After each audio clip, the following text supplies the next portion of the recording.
당신은 이 모순처럼 보이는 질문에 대해 생각해 본 적이 있습니까?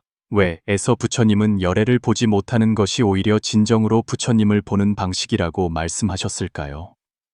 수행자들을 천년 동안 괴롭혀 온 이 역설은 불법에서 가장 심오한 지혜의 암호를 숨기고 있습니다. 우리가 불상 앞에서 절하고 육안으로 부처님의 금빛 몸을 응시하며 귀로 경전 연부를 들을 때 우리가 정말로 부처님을 보았다고 상상해 보십시오. 부처님은 죄에서 수보리에게 분명히 말씀하셨습니다. 만약 형상으로 나를 보거나 음성으로 나를 구하는 자는 삿된 길을 가는 자이니 능히 열애를 보지 못하리라고. 이 우렁찬 가르침은 우리 수행에서 가장 흔하지만 가장 간과하기 쉬운 근본적인 오류를 직접적으로 지적합니다. 왜 보는 것이 오히려 보지 못하는 것일까요? 보지 못하는 것이 어떻게 진정한 봄이 될 수 있을까요? 이 겉으로 보이는 모순 뒤에는 해탈의 열쇠가 숨겨져 있으며 심지어 이 역설을 이해하는 것이 전체의 핵심을 이해하는 것이라고 말할 수 있습니다. 인연 있는 여러분, 광활한 바다에서 이 설명을 만난 것은 결코 우연이 아닙니다. 만약 당신도 이 문제로 고민하고 있거나 불법의 정수를 더 깊이 이해하고 싶다면 댓글란에 바냐바라미를 적어 주십시오. 지혜의 빛이 우리 각자의 마음을 비추기를 바랍니다.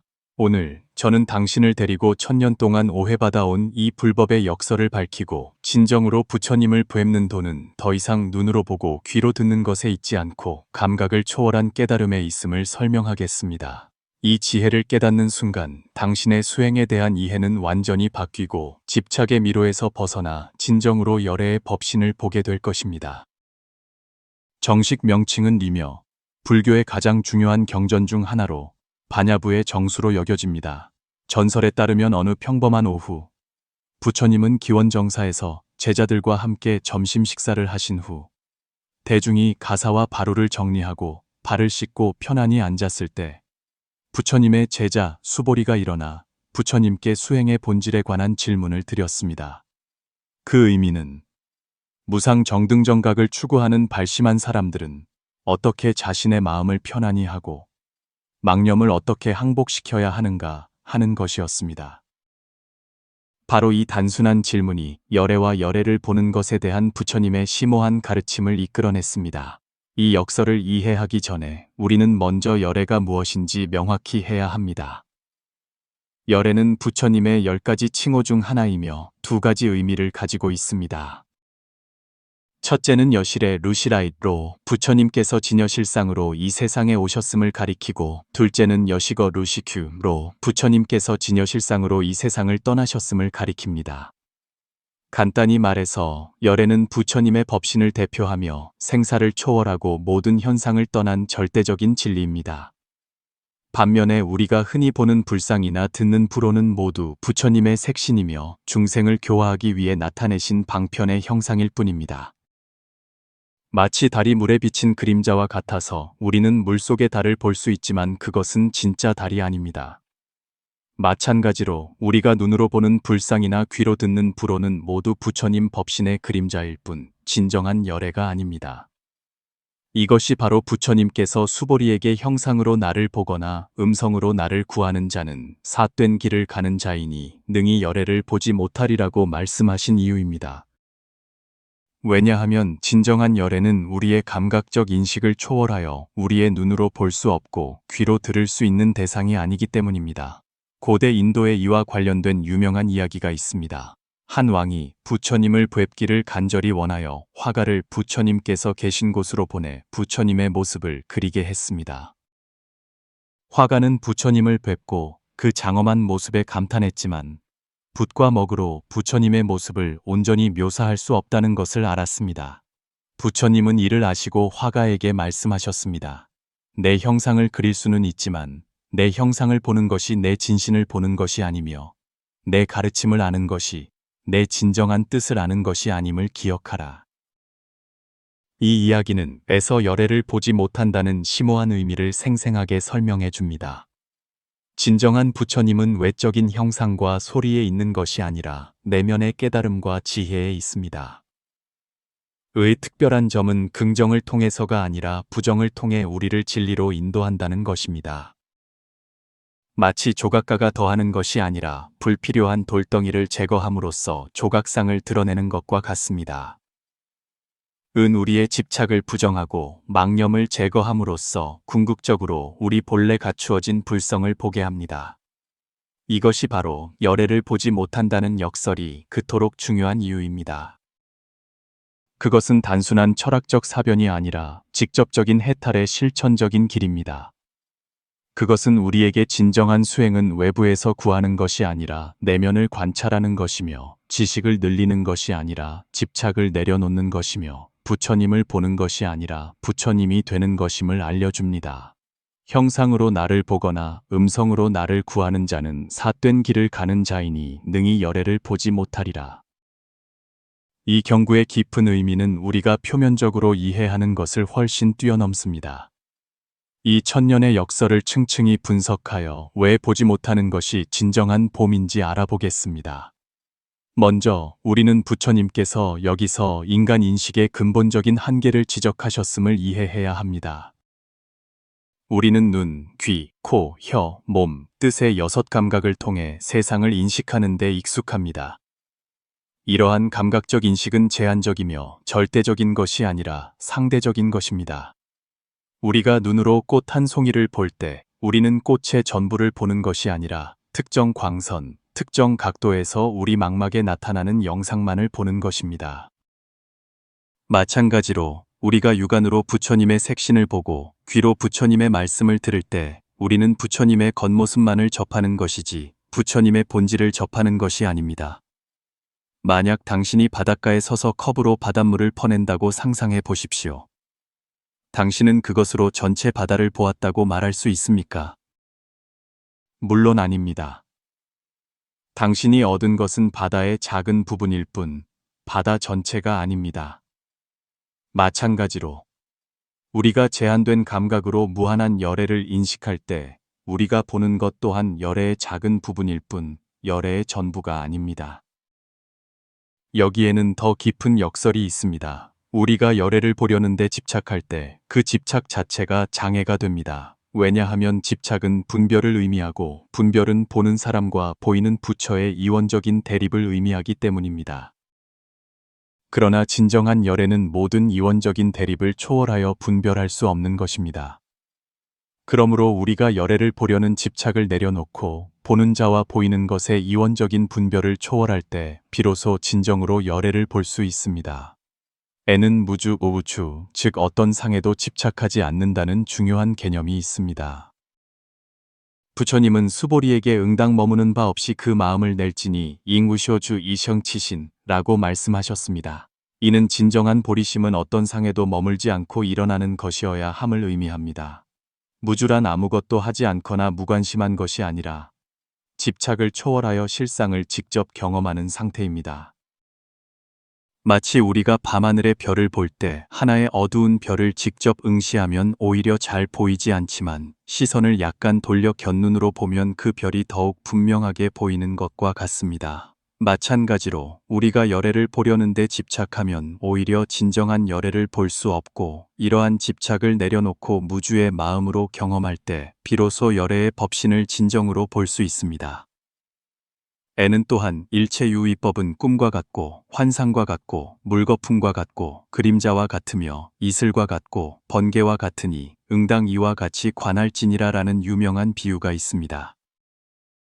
이는 우리에게 모든 형상을 가진 것, 부처님의 색신을 포함하여 꿈이나 환상, 물거품과 그림자처럼 실체가 없는 허망한 것임을 알려줍니다.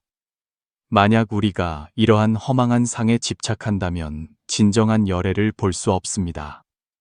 더 나아가 우리가 열애를 보려는데 집착할 때 우리는 실제로 자신의 상상과 기대를 투영하고 있는 것입니다.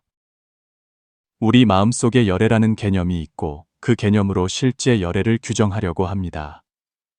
이는 마치 틀로 바다를 만들려고 하는 것과 같으니 분명히 불가능한 일입니다. 진정한 열애는 우리의 모든 개념과 생각을 초월하며 우리의 의식으로 헤아릴 수 있는 대상이 아닙니다. 그러므로 열애를 보지 못한다는 것은 단순히 보이지 않는다는 것이 아니라 감각을 초월하고 개념을 초월한 직접적인 경험입니다. 그것은 우리에게 진정한 열애를 보는 것은 감각으로 보는 것이 아니라 집착을 내려놓고 이원성을 초월하여 열애의 법신을 직접 경험하는 것임을 알려줍니다. 이러한 경험은 보는 것도 아니고 보지 못하는 것도 아닌 봄과 보지 못함의 경계를 초월한 원흉한 상태입니다. 이것이 바로 부처님께서 열애를 보지 못한다고 말씀하신 이유입니다. 왜냐하면 진정한 열애를 보는 것은 눈으로 보는 것이 아니라 지혜로 깨닫는 것이며 외부에서 구하는 것이 아니라 내면을 깨닫는 것이며 무엇을 얻는 것이 아니라 모든 것을 내려놓는 것이기 때문입니다. 왜 열애를 보려는 집착을 내려놓아야 진정으로 열애를 볼 수 있을까요? 이 역설에는 불법의 가장 심오한 지혜가 담겨 있습니다. 불교의 3법인 중에는 재법무화라는 것이 있는데 이는 모든 사물에는 고정불변하는 자성이 없다는 의미입니다. 이 원리는 우리가 열애를 이해하는 것과 직접적으로 관련됩니다. 우리는 흔히 열애를 실체, 즉 정의되고 파악될 수 있는 어떤 존재로 생각합니다. 그러나 부처님은 에서 열애는 온 곳도 없고 가는 곳도 없으므로 열애라 이름하느니라 라고 분명히 말씀하셨습니다. 이 말씀은 열애의 본질을 드러냅니다. 열애는 어떤 곳에서 오는 것도 아니고 어떤 곳으로 가는 것도 아니며 시간과 공간의 제약을 초월합니다.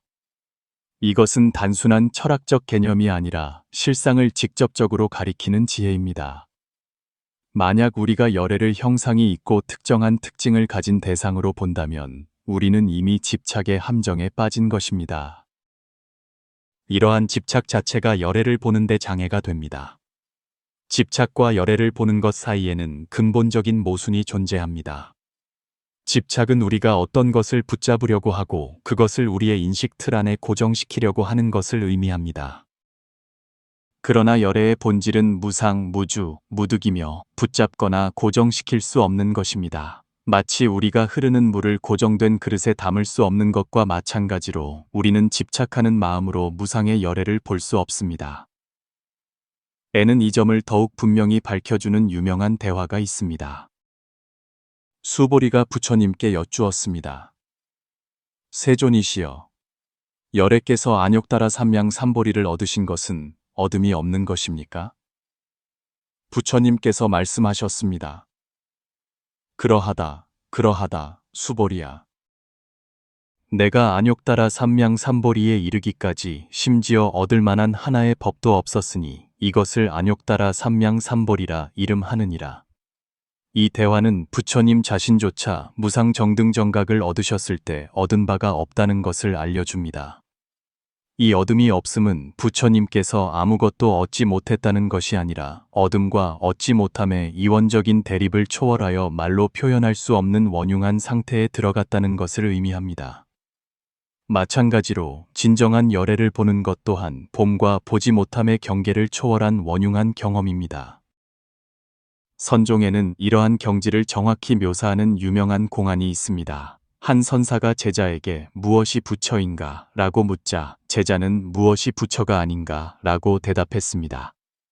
선사는 미소 지으며 손을 흔들었습니다. 이 공안에서 제자는 무엇이 부처인지 직접적으로 대답하지 않고 반문함으로써 질문 자체의 틀을 전환시켜 이원적인 대립을 초월한 지혜를 보여줍니다. 이것이 바로 열애를 보지 못한다는 정신입니다. 또 다른 중요한 관점은 형상입니다. 예은 모든 형상, 즉 모든 부처가 형상임을 반복적으로 강조합니다. 여기서 형상은 우리가 사물에 대해 개념화한 표현, 즉 형상, 명칭, 정의 등을 의미합니다. 우리가 이것이 부처다 라고 말하는 순간 우리는 이미 부처에게 꼬리표를 붙여 우리의 개념 체계 안에 포함시킨 것입니다. 그러나 진정한 열애는 모든 개념, 꼬리표, 정의를 초월합니다. 한 번도 바닷물을 맛보지 못한 사람에게 말로 바다의 맛을 아무리 자세히 설명해도 그 사람은 직접 바닷물을 한 모금 맛보지 않고서는 진정으로 바다의 맛을 알 수 없습니다. 마찬가지로 열애의 본질 또한 그러합니다. 그것은 개념과 언어로 전달될 수 있는 것이 아니라 직접적인 경험을 통해서만 알 수 있습니다. 그러므로 열애를 보지 못한다는 것은 열애를 볼 가능성을 부정하는 것이 아니라 열애를 보는 올바른 방식을 지적하는 것입니다. 그것은 형상에 집착하는 것이 아니라 형상을 떠나는 것이며 개념으로 분별하는 것이 아니라 직접 경험하는 것이며 더하는 것이 아니라 내려놓는 것입니다. 선종의 이야기가 이를 잘 설명해 줍니다. 한 선사가 제자에게 저 하늘의 달을 보았느냐 라고 묻자 제자가 보았습니다 라고 대답했습니다. 선사는 그것은 진짜 달이 아니라 달을 가리키는 손가락이다 라고 말했습니다. 이 이야기는 우리가 종종 진리를 가리키는 손가락, 즉 개념, 언어, 형상과 진리 자체를 혼동한다는 것을 알려줍니다. 마찬가지로 불상, 불호는 열애를 가리키는 손가락일 뿐 열애 자체가 아닙니다. 그러므로 진정한 열애를 보는 것은 모든 개념과 형상을 초월한 직접적인 경험입니다. 우리가 열애를 보려는 집착, 열애의 형상, 명칭, 정의에 대한 집착, 보는 자와 보이는 것의 이원적인 분별에 대한 집착을 내려놓을 때 비로소 열애의 법신을 진정으로 볼 수 있습니다. 이것이 열애를 보지 못한다는 심오한 의미입니다. 그것은 감각적인 봄이 아니라 지혜로운 깨달음이며 무엇을 붙잡는 것이 아니라 모든 것을 내려놓는 것이며 외부에서 구하는 것이 아니라 내면을 깨닫는 것입니다. 이러한 봄은 봄과 보지 못함의 경계를 초월한 원흉한 경험입니다. 열애를 보지 못한다는 역설을 이해하는데 핵심적인 것은 불교의 가장 핵심적인 개념인 공입니다. 에서 색 즉 시공, 공 즉 시색이라고 말하는 이 모순처럼 보이는 표현이야말로 열애를 보지 못함을 이해하는 데 중요한 열쇠입니다. 불교에서 공은 문화 부재를 의미하는 것이 아니라 만물이 독립적이고 영원한 자성을 가지고 있지 않다는 것을 의미합니다. 모든 것은 인연이 화합하여 생겨나고 인연이 흩어지면 사라집니다. 이것이 소위 연기성공입니다. 열애 또한 마찬가지입니다. 고정불변하는 실체나 본질이 없이 인연 화합의 실현입니다. 우리가 열애를 보려는데 집착할 때 우리는 실제로 고정불변하는 열애의 실체를 찾고 있는 것이며 이는 공의 지혜에 어긋납니다. 진정한 열애는 고정되고 정의되고 파악될 수 있는 실체가 아니라 모든 개념과 분별을 초월한 공성 자체입니다. 용수보살은 에서 인연으로 생겨나지 않은 법은 하나도 없으니 그러므로 모든 법은 공 아닌 것이 없다 라고 말했습니다. 이는 열애를 포함한 모든 법이 공성임을 알려줍니다. 그러므로 진정으로 열애를 보는 것은 공성을 보는 것이며 공성을 보는 것은 열애라는 생각을 포함하여 어떤 생각에도 집착하지 않는 것입니다. 물의 본질을 생각해 보십시오. 물은 기체인 수증기, 액체인 흐르는 물, 고체인 얼음으로 나타날 수 있지만 형태가 어떻게 변하든 그 본질은 변하지 않습니다. 마찬가지로 열애는 다양한 형상으로 나타날 수 있지만 그 본질, 즉 공성은 변하지 않습니다. 만약 우리가 물의 특정 형태에 집착하여 그것이 물의 전부라고 생각한다면 우리는 물의 본질을 진정으로 이해할 수 없습니다. 마찬가지로 우리가 열애의 특정 형상에 집착한다면 우리는 열애의 본질을 진정으로 볼 수 없습니다. 에는 사상이라는 중요한 개념이 있습니다. 아상, 인상, 중생상, 수자상입니다. 부처님은 수보리에게 진정한 보살은 응당 사상을 떠나 내가 중생을 제도한다는 생각에 집착하지 않아야 한다고 말씀하셨습니다. 왜 그럴까요? 일단 내가 중생을 제도한다는 생각이 있으면 이미 이원적인 대립에 빠진 것이며 공성의 지혜에 어긋나기 때문입니다. 마찬가지로 우리가 나는 열애를 보았다라고 말할 때 이 말 자체에는 보는 나와 보이는 열애라는 이원적인 대립이 이미 설정되어 있습니다. 이러한 이원적인 대립이야말로 이 우리에게 초월하도록 요구하는 것입니다. 진정한 열애를 보는 것은 보는 자와 보이는 것의 분별이 없고 나와 열애의 구별이 없는 비이원적인 직접적인 경험이어야 합니다. 선종 6조 해능대사는 에서 보리는 본래 나무가 없고 밝은 거울 또한 받침대가 아니니 본래 한 물건도 없는데 어느 곳에 티끌이 앉으리오라고 말했습니다. 이 말씀은 마음의 본성은 본래 공하여 집착할 만한 실체가 아무것도 없음을 직접적으로 가리킵니다. 열애의 본질 또한 그러합니다. 본래 한 물건도 없으니 우리가 볼 수 있는 대상이 아닙니다. 선종의 공안이 이를 잘 설명해 줍니다. 한 선사가 제자에게 부처란 무엇인가 라고 묻자 제자는 부처는 흙으로 빚고 나무로 조각한 것입니다 라고 대답했습니다. 선사가 다시 그렇다면 참된 부처는 무엇인가 라고 묻자 제자는 지극히 흙으로 빚고 나무로 조각한 것이 아닙니다 라고 대답했고 선사는 만족스럽게 고개를 끄덕였습니다. 이 공안은 지극히 그러함과 지극히 그러하지 않음의 변증법을 보여주는데 이것이 바로 에서 반복적으로 강조하는 극비 논리입니다. 소위 불법은 극히 불법이라야 불법을 밝히는 것입니다. 이러한 극비 논리는 모순처럼 보이지만 실제로는 실상을 직접적으로 가리킵니다. 그것은 우리에게 진정한 열애는 우리가 개념적으로 생각하는 열애도 아니고 우리가 개념을 부정한 후의 반대편도 아닌 개념과 대립을 초월한 원흉한 실상임을 알려줍니다. 그러므로 열애를 보지 못한다는 심오한 의미는 진정한 열애를 보는 것은 형상에 집착함으로써가 아니라 공성을 깨달음으로써이며 이원적인 분별을 통해서가 아니라 비이원적인 직접적인 경험을 통해서이며 무엇을 얻음으로써가 아니라 얻음이 없음으로써라는 것입니다. 애는 비유하자면 사람이 어둠 속에 들어가면 아무것도 보지 못하는 것과 같으니 보살이 만약 상에 머물면 곧 마음을 내고 상에 머물러 색성 향미 촉법에 마음을 내면 곧 상에 머무는 것이니 마치 사람이 어둠 속에 들어가면 아무것도 보지 못하는 것과 같으니라라는 유명한 비유가 있습니다. 이 비유는 우리에게 만약 우리가 색성, 향, 미, 촉법에 집착하여 상을 만들면 마치 어둠 속에 있는 것과 같아서 진정한 열애를 볼 수 없다는 것을 알려줍니다.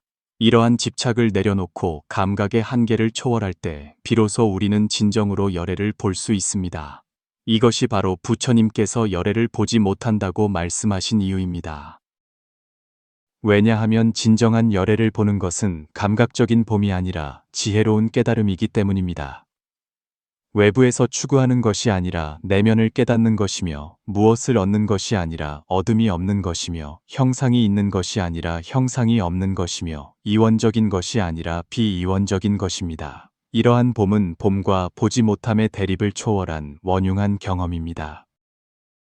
열애를 보지 못한다는 심오한 이치를 이해한 후 우리는 이러한 지혜를 어떻게 일상적인 수행과 삶에 적용해야 할까요? 여기에는 봄과 보지 못함의 경계를 초월한 경지를 진정으로 경험하는 데 도움이 되는 몇 가지 실용적인 방법이 있습니다. 첫째, 우리는 자신의 마음을 관찰하는 방식으로 수행할 수 있습니다.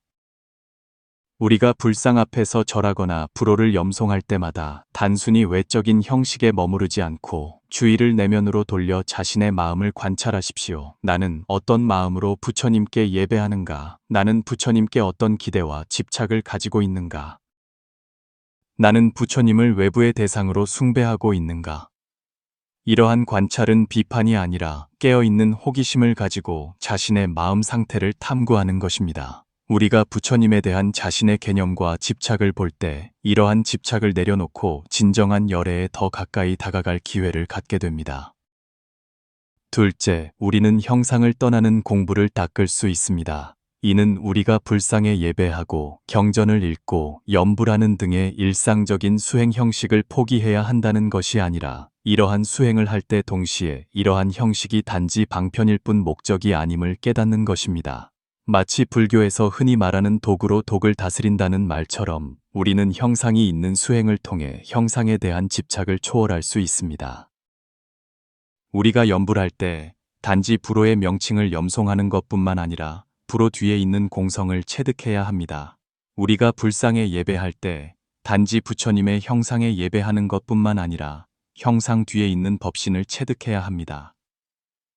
셋째, 우리는 일상생활에서의 무주 수행을 통해 이러한 지혜를 경험할 수 있습니다. 애운 우리에게 응당 머무는 바 없이 그 마음을 낼진이라고 가르치는데 이는 우리의 일상적인 행동에 적용될 수 있습니다. 우리가 선한 일을 할 때 내가 선한 일을 했다는 생각에 집착하지 마십시오. 우리가 다른 사람을 도울 때 내가 주는 사람이고 그는 받는 사람이라는 분별에 집착하지 마십시오. 우리가 성취를 이루었을 때 이것은 나의 성취라는 자아감에 집착하지 마십시오. 이러한 무주의 태도를 통해 우리는 점차 아집을 줄이고 열애의 법신에 더 가까이 다가갈 수 있습니다. 넷째, 우리는 극비관, 지회의관계를 수행할 수 있습니다. 이는 에서 직접 유래한 수행 방법입니다. 우리가 어떤 개념이나 경험을 만날 때 먼저 그것이 무엇인지 인식하고 즉시 그것이 무엇이 아닌지 인식한 다음 그러함과 그러하지 않음의 이원적인 대립을 초월하여 실상을 직접 경험하는 것입니다.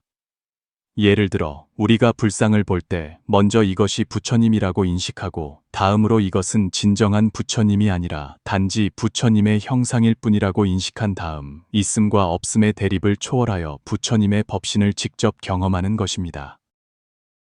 이러한 수행 방법은 우리가 개념에 대한 집착을 깨뜨리고 에서 말하는 무주의 경지에 더 가까이 다가가는 데 도움이 될 수 있습니다.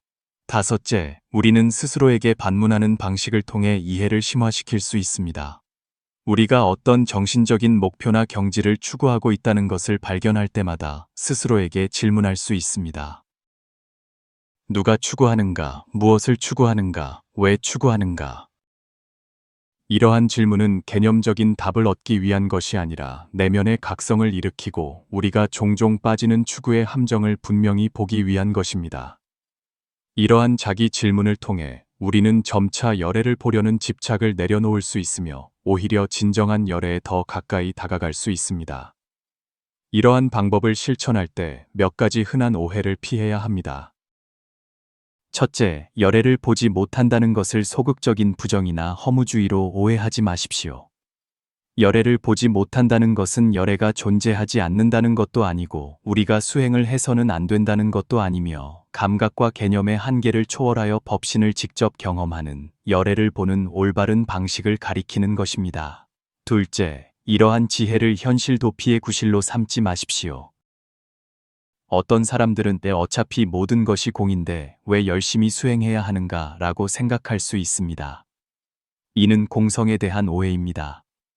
공성은 현상계의 존재를 부정하는 것이 아니라 현상계에는 독립적이고 영원한 자성이 없다는 것을 의미합니다. 모든 것이 공하기 때문에 우리의 행동에는 변화의 가능성이 있습니다. 모든 것이 공하기 때문에 우리는 더욱 열심히 수행하여 이러한 지혜를 삶에 적용해야 합니다.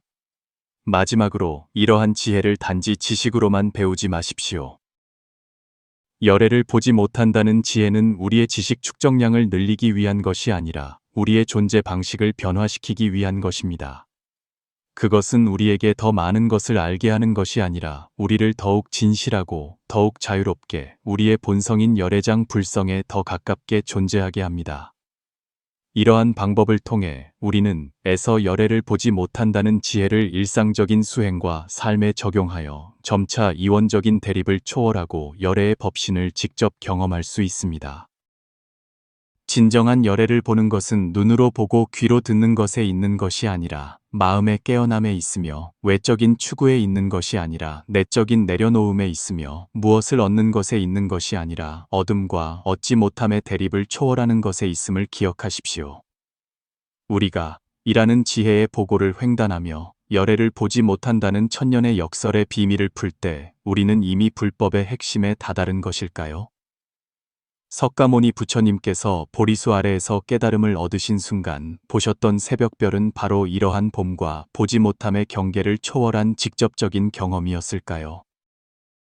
열애를 보지 못한다는 지혜는 마치 하늘의 질문처럼 보이지만 실제로는 황금 열쇠입니다. 그것은 불법의 오묘함뿐만 아니라 우리 마음의 족쇄까지 풀어줍니다. 우리가 형상에 집착할 때 우리는 개념의 미로 속에 갇혀 영원히 자신의 그림자를 쫓습니다. 우리가 집착을 내려놓고 이원적인 대립을 초월할 때 비로소 우리는 진정으로 자유로워지고 진정으로 열애의 법신을 볼 수 있습니다. 우리에게 무릇 있는 바 모든 형상은 다 허망하니 만약 모든 형상이 아님을 보면 곧 열애를 보리라 라고 가르칩니다. 이 경구는 우리의 일상적인 수행을 직접적으로 가리킵니다. 그것은 우리가 부처님을 보는 것을 포기해야 한다는 것이 아니라 올바른 방식으로 부처님을 보아야 한다는 것입니다. 형상을 떠나야 한다는 것이 아니라 형상 속에서 본성을 보아야 한다는 것입니다. 형식을 부정해야 한다는 것이 아니라 형식을 통해 본질을 보아야 한다는 것입니다. 어쩌면 진정한 수행은 범부에서 성불로 향하는 기나긴 여정이 아니라 바로 지금 이 순간 집착을 내려놓는 것일지도 모릅니다. 선종에서 말하듯이 평상심이 도입니다. 우리가 열애를 보려는 집착을 내려놓고 더 이상 외부에서 찾지 않고 현재에 깨어있는 인식으로 돌아갈 때 우리는 놀랍게도 열애가 우리 본래 갖추어진 곳을 떠난 적이 없다는 것을 발견할지도 모릅니다. 마지막으로 의 한 구절로 이 탐구를 마무리하겠습니다. 일체유의법은 꿈과 같고 환상과 같고 물거품과 같고 그림자와 같으며 이슬과 같고 번개와 같으니 응당 이와 같이 관할지니라이.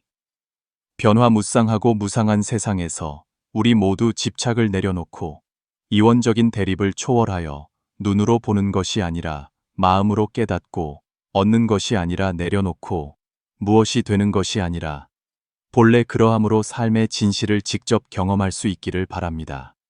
인연 있는 여러분, 당신은 열애를 보려는 집착을 내려놓고 봄과 보지 못함의 경계를 초월한 원흉한 상태를 경험할 수 있다고 생각하십니까? 댓글란에 당신의 수행 경험을 공유해 주십시오. 우리 함께 이 깨달음의 길에서 서로에게 영감을 주고 함께 성장합시다.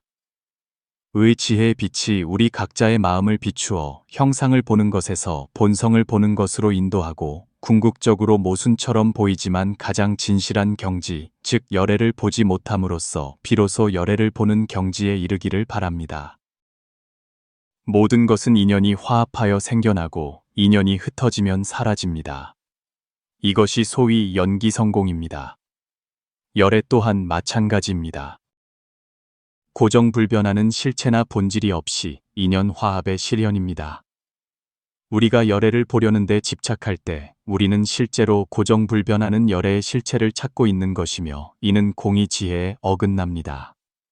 진정한 열애는 고정되고 정의되고 파악될 수 있는 실체가 아니라 모든 개념과 분별을 초월한 공성 자체입니다. 용수보살은 길에서 인연으로 생겨나지 않은 법은 하나도 없으니 그러므로 모든 법은 공 아닌 것이 없다라고 말했습니다. 이는 열애를 포함한 모든 법이 공성임을 알려줍니다. 그러므로 진정으로 열애를 보는 것은 공성을 보는 것이며 공성을 보는 것은 열애라는 생각을 포함하여 어떤 생각에도 집착하지 않는 것입니다. 물의 본질을 생각해 보십시오. 물은 기체인 수증기, 액체인 흐르는 물, 고체인 얼음으로 나타날 수 있지만 형태가 어떻게 변하든 그 본질은 변하지 않습니다. 마찬가지로 열애는 다양한 형상으로 나타날 수 있지만 그 본질, 즉 공성은 변하지 않습니다. 만약 우리가 물의 특정 형태에 집착하여 그것이 물의 전부라고 생각한다면 우리는 물의 본질을 진정으로 이해할 수 없습니다. 마찬가지로 우리가 열애의 특정 형상에 집착한다면 우리는 열애의 본질을 진정으로 볼 수 없습니다. 애는 사상이라는 중요한 개념이 있습니다. 아상, 인상, 중생상, 수자상입니다. 부처님은 수보리에게 진정한 보살은 응당 사상을 떠나 내가 중생을 제도한다는 생각에 집착하지 않아야 한다고 말씀하셨습니다. 왜 그럴까요? 일단 내가 중생을 제도한다는 생각이 있으면 이미 이원적인 대립에 빠진 것이며 공성의 지혜에 어긋나기 때문입니다. 마찬가지로 우리가 나는 열애를 보았다라고 말할 때 이 말 자체에는 보는 나와 보이는 열애라는 이원적인 대립이 이미 설정되어 있습니다.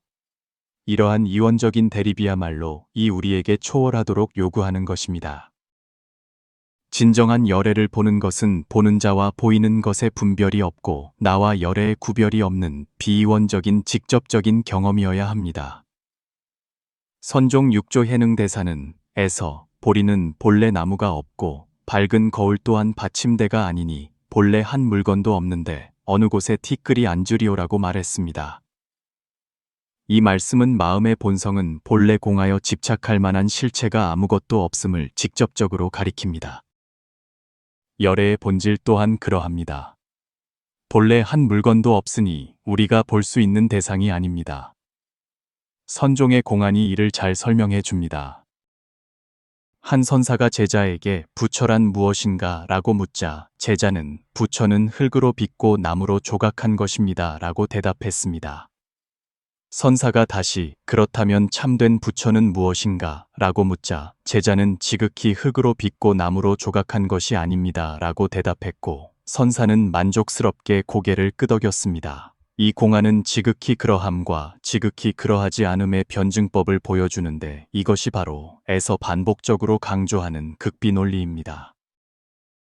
소위 불법은 극히 불법이라야 불법을 밝히는 것입니다. 이러한 극비 논리는 모순처럼 보이지만 실제로는 실상을 직접적으로 가리킵니다. 그것은 우리에게 진정한 열애는 우리가 개념적으로 생각하는 열애도 아니고 우리가 개념을 부정한 후의 반대편도 아닌 개념과 대립을 초월한 원흉한 실상임을 알려줍니다. 그러므로 열애를 보지 못한다는 심오한 의미는 진정한 열애를 보는 것은 형상에 집착함으로써가 아니라 공성을 깨달음으로써이며 이원적인 분별을 통해서가 아니라 비이원적인 직접적인 경험을 통해서이며 무엇을 얻음으로써가 아니라 얻음이 없음으로써라는 것입니다. 애는 비유하자면 사람이 어둠 속에 들어가면 아무것도 보지 못하는 것과 같으니 보살이 만약 상에 머물면 곧 마음을 내고 상에 머물러 색, 성, 향 및 촉법에 마음을 내면 곧 상에 머무는 것이니 마치 사람이 어둠 속에 들어가면 아무것도 보지 못하는 것과 같으니라 라는 유명한 비유가 있습니다. 이 비유는 우리에게 만약 우리가 색, 성, 향 및 촉법에 집착하여 상을 만들면 마치 어둠 속에 있는 것과 같아서 진정한 열애를 볼 수 없다는 것을 알려줍니다. 이러한 집착을 내려놓고 감각의 한계를 초월할 때 비로소 우리는 진정으로 열애를 볼 수 있습니다.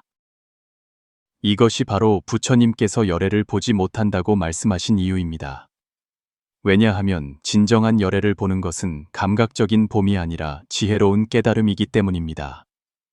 외부에서 추구하는 것이 아니라 내면을 깨닫는 것이며 무엇을 얻는 것이 아니라 얻음이 없는 것이며 형상이 있는 것이 아니라 형상이 없는 것이며 이원적인 것이 아니라 비이원적인 것입니다. 이러한 봄은 봄과 보지 못함의 대립을 초월한 원흉한 경험입니다. 열애를 보지 못한다는 심오한 이치를 이해한 후 우리는 이러한 지혜를 어떻게 일상적인 수행과 삶에 적용해야 할까요? 여기에는 봄과 보지 못함의 경계를 초월한 경지를 진정으로 경험하는 데 도움이 되는 몇 가지 실용적인 방법이 있습니다. 첫째, 우리는 자신의 마음을 관찰하는 방식으로 수행할 수 있습니다. 우리가 불상 앞에서 절하거나 불호를 염송할 때마다 단순히 외적인 형식에 머무르지 않고 주의를 내면으로 돌려 자신의 마음을 관찰하십시오.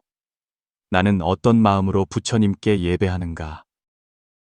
나는 부처님께 어떤 기대와 집착을 가지고 있는가? 나는 부처님을 외부의 대상으로 숭배하고 있는가? 이러한 관찰은 비판이 아니라 깨어있는 호기심을 가지고 자신의 마음 상태를 탐구하는 것입니다.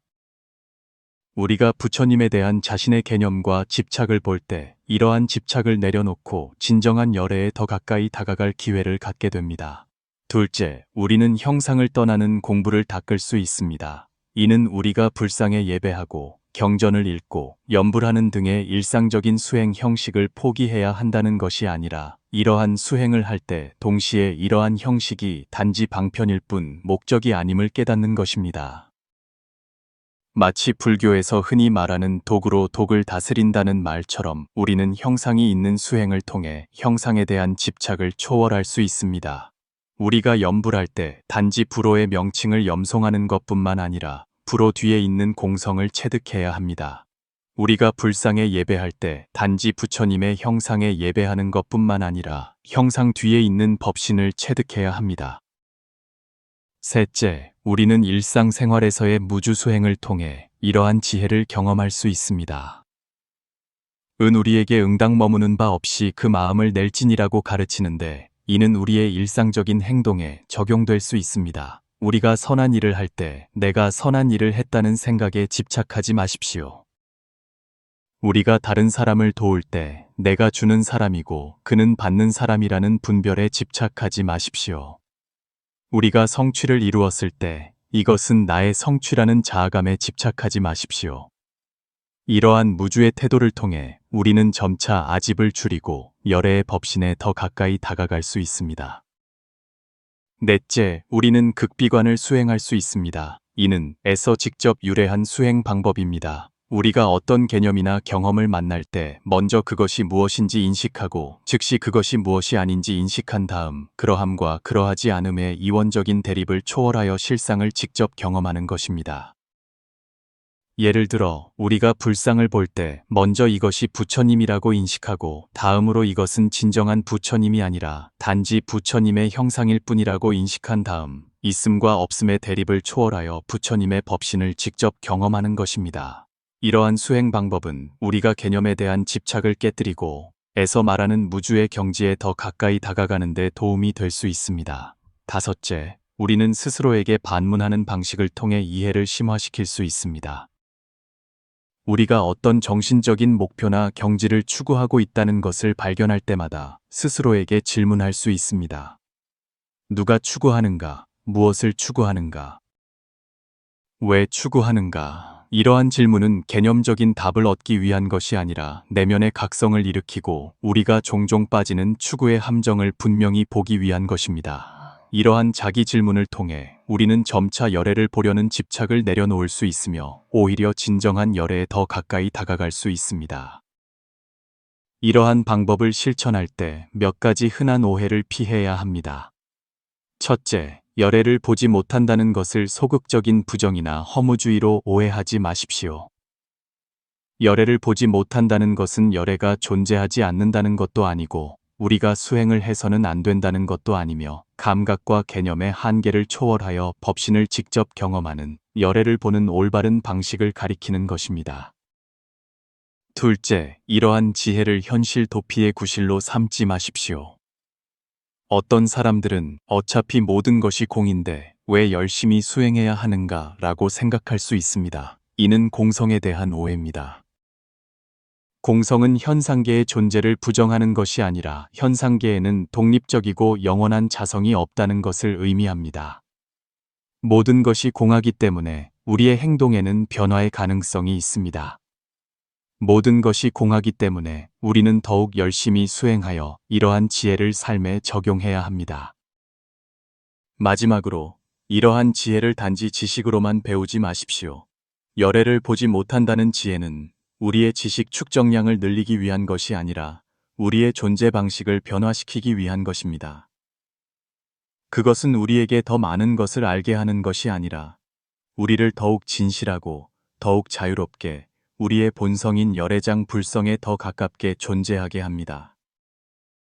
이러한 방법을 통해 우리는 에서 열애를 보지 못한다는 지혜를 일상적인 수행과 삶에 적용하여 점차 이원적인 대립을 초월하고 열애의 법신을 직접 경험할 수 있습니다. 진정한 열애를 보는 것은 눈으로 보고 귀로 듣는 것에 있는 것이 아니라 마음의 깨어남에 있으며 외적인 추구에 있는 것이 아니라 내적인 내려놓음에 있으며 무엇을 얻는 것에 있는 것이 아니라 얻음과 얻지 못함의 대립을 초월하는 것에 있음을 기억하십시오. 우리가 이라는 지혜의 보고를 횡단하며 열애를 보지 못한다는 천년의 역설의 비밀을 풀 때 우리는 이미 불법의 핵심에 다다른 것일까요? 석가모니 부처님께서 보리수 아래에서 깨달음을 얻으신 순간 보셨던 새벽별은 바로 이러한 봄과 보지 못함의 경계를 초월한 직접적인 경험이었을까요? 열애를 보지 못한다는 지혜는 마치 하늘의 질문처럼 보이지만 실제로는 황금 열쇠입니다. 그것은 불법의 오묘함뿐만 아니라 우리 마음의 족쇄까지 풀어줍니다. 우리가 형상에 집착할 때 우리는 개념의 미로 속에 갇혀 영원히 자신의 그림자를 쫓습니다. 우리가 집착을 내려놓고 이원적인 대립을 초월할 때 비로소 우리는 진정으로 자유로워지고 진정으로 열애의 법신을 볼 수 있습니다. 은 우리에게 무릇있는 바 모든 형상은 다 허망하니 만약 모든 형상이 형상이 아님을 보면 곧 열애를 보리라라고 가르칩니다. 이 경구는 우리의 일상적인 수행을 직접적으로 가리킵니다. 그것은 우리가 부처님을 보는 것을 포기해야 한다는 것이 아니라 올바른 방식으로 부처님을 보아야 한다는 것입니다. 형상을 떠나야 한다는 것이 아니라 형상 속에서 본성을 보아야 한다는 것입니다. 형식을 부정해야 한다는 것이 아니라 형식을 통해 본질을 보아야 한다는 것입니다. 어쩌면 진정한 수행은 범부에서 성불로 향하는 기나긴 여정이 아니라 바로 지금 이 순간 집착을 내려놓는 것일지도 모릅니다. 선종에서 말하듯이 평상심이 도입니다. 우리가 열애를 보려는 집착을 내려놓고 더 이상 외부에서 찾지 않고 현재에 깨어있는 인식으로 돌아갈 때 우리는 놀랍게도 열애가 우리 본래 갖추어진 곳을 떠난 적이 없다는 것을 발견할지도 모릅니다. 마지막으로 의 한 구절로 이 탐구를 마무리하겠습니다. 일체유의법은 꿈과 같고 환상과 같고 물거품과 같고 그림자와 같으며 이슬과 같고 번개와 같으니 응당 이와 같이 관할지니라이. 변화무쌍하고 무상한 세상에서 우리 모두 집착을 내려놓고 이원적인 대립을 초월하여 눈으로 보는 것이 아니라 마음으로 깨닫고 얻는 것이 아니라 내려놓고 무엇이 되는 것이 아니라 본래 그러함으로 삶의 진실을 직접 경험할 수 있기를 바랍니다. 인연 있는 여러분, 당신은 열애를 보려는 집착을 내려놓고 봄과 보지 못함의 경계를 초월한 원흉한 상태를 경험할 수 있다고 생각하십니까? 댓글란에 당신의 수행 경험을 공유해 주십시오. 우리 함께 이 깨달음의 길에서 서로에게 영감을 주고 함께 성장합시다. 이 지혜의 빛이 우리 각자의 마음을 비추어 형상을 보는 것에서 본성을 보는 것으로 인도하고 궁극적으로 모순처럼 보이지만 가장 진실한 경지, 즉 열애를 보지 못함으로써 비로소 열애를 보는 경지에 이르기를 바랍니다.